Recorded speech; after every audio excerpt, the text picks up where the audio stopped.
The Dakar is incredibly tough. A normal person would probably dream of doing it once, do it, and then never come back. But if you do well one day, especially on a tough day, well, it's a great feeling. We come back for the adventure and the challenge. We just accept the danger. There's a lot of risk. You do drive blind sometimes, you do take chances and push limits. I've never talked to Dirk about it. Life is full of risks, and danger is just a part of it. There's a big difference between being in a dust cloud and not being able to see.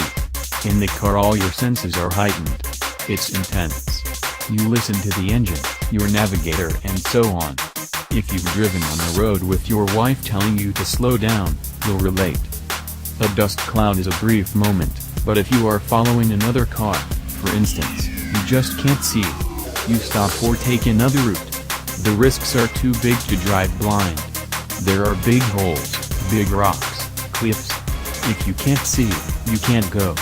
These days, the threat of terrorism has driven it from Africa to South America, but it is no less of a challenge for it. This year's event began on 6th of January and concluded on 20th of January, covering 5,600 miles, half of them at competitive speeds, from Peru, via Bolivia and into Argentina. The longest day involved more than 550 miles of driving. The longest competitive section was 310 miles. Competitors had just one rest day.